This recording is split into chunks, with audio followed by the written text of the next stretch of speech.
Hello, my name is Lisa Reynoso, and I would like to share with you about a scam offer I got in the mail the other day. Partly so that you can avoid being taken in by this scam, but especially to share with you the points that, the red flags, if you will, that told me that this was a scam, so that you can learn to identify other scams in the future and to avoid being taken in by them.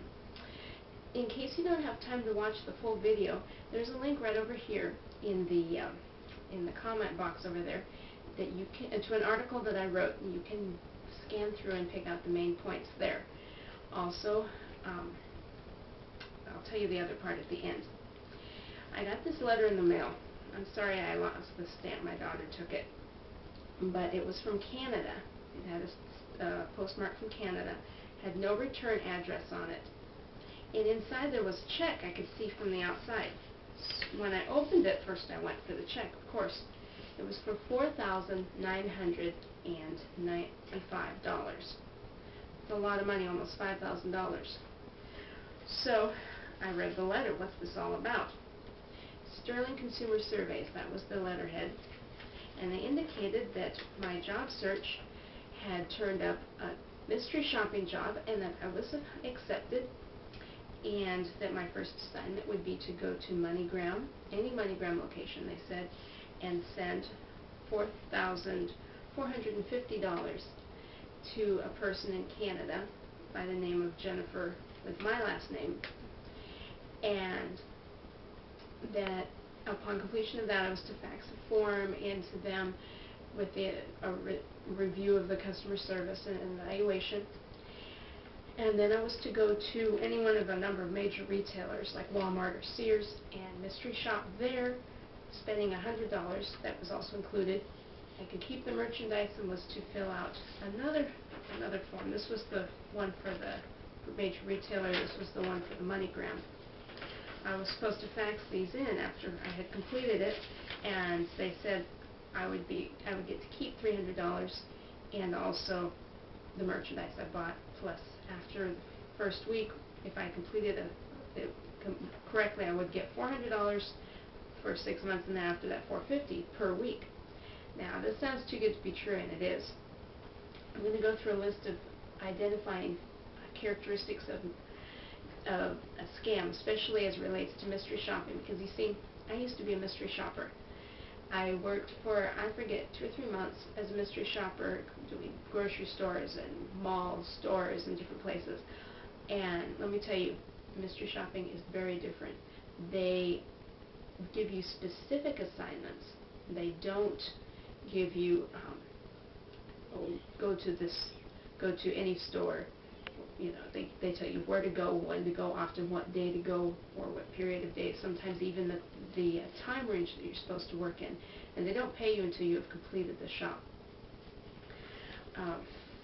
Also, especially, like I said, they don't pay you to complete the shop. This check for $4,995 is just $5 below the limit that a bank would flag. Any check for over $5,000, a bank will flag it, and they will check with the company to make sure it's legitimate. By keeping the amount under $5,000, they're hoping to escape detection. However, this check was written from a company, was a forgery. This check is a forgery. I won't give you the name of the company, but it's not even located in Canada. It's not located on the address of Sterling Consumer Surveys as well. It's in a different state. It's a legitimate company. I looked it up on the internet. They have a website and everything. So someone forged this check, and they're hoping that you will cash it and then send them the money, because then it will take the money from the company and send it to them up in Canada. And by using a fake name, they're pretty much invisible. They will make a fake ID based on what you send them in the fax. They'll go pick up the money, and then that's it. You may be liable if they catch you for cashing a forged check, but they won't ever be liable, because you won't have a clue who they are. The phone number, which I looked up on reverse lookup, you go to whitepages.com and type in a phone number in the reverse lookup, and it turns out to be a cell phone with no name, probably a prepaid cell phone, which is untraceable. The address, you can also reverse look up the address there. The address came out to no existing place. When I looked it up on Google Maps, it was a downtown address in Boston, Massachusetts, near a bunch of places, but it wasn't any particular location, as in a building, a store, or anything like that you could send mail to. Also, let's see what else. There's no guarantee also that I would not keep this money. A mystery shopping company, if they sent you money to complete an assignment, which I happened to me once, they would send a very small amount. I think I got $16 and some odd cents.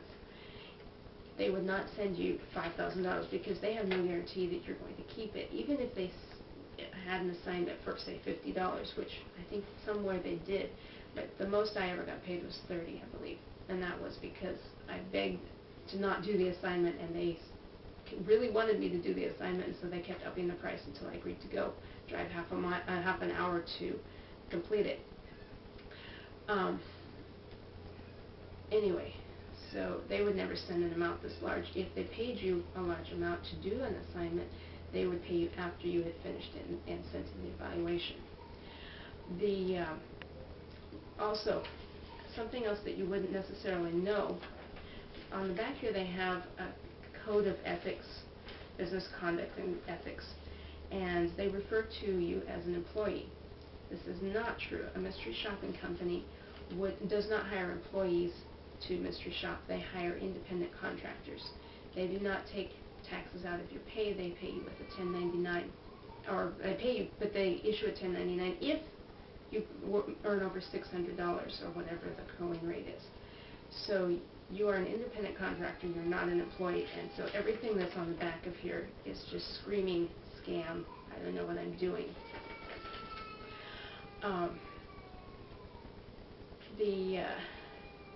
I could not find Sterling Consumer Surveys on the internet. If you look now, you will find an article that I wrote, the same article that's right over here.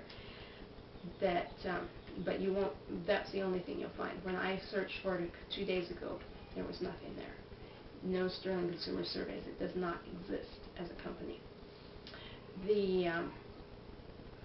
Also, the company name on the check, as I mentioned, is not the same as Sterling Consumer Surveys. It's a completely unrelated company. Keep that in mind. If you ever get an offer from a company and the check is from another company, you should be careful. The assignment was also very random. An assignment for a mystery shop would be very specific. It would tell you what street address and what time. I think I mentioned this already. So be sure that if you get a very random general mystery shopping assignment like that, they're not going to, it's not true. It's a scam, and you're going to be in trouble. So, having said that, if you ever get anything from Sterling Consumer Surveys, any check, anything, do not send them money. Do not cash the check. You will be liable if they catch you. And the other person that you send the money to will not be liable. If you cash the check and keep it for yourself, you could still be liable, and especially if you send the money to Canada, you will never see it again, and you'll have to pay the $5,000 back if they catch you. Do not do this. You're risking your $5,000 basically. So, having said that, if you're interested in doing mystery shopping, I can refer you over here. There's a link to the mystery shopping company that or rather the directory that I bought into, and they give you a list of companies. They are all legitimate, and I worked for a number of them, and it's not really good pay, but it does pay, and it's honest work. If you're interested in that, feel free to click over there and take a look. Until later, thank you so much for watching this video, and have a great day.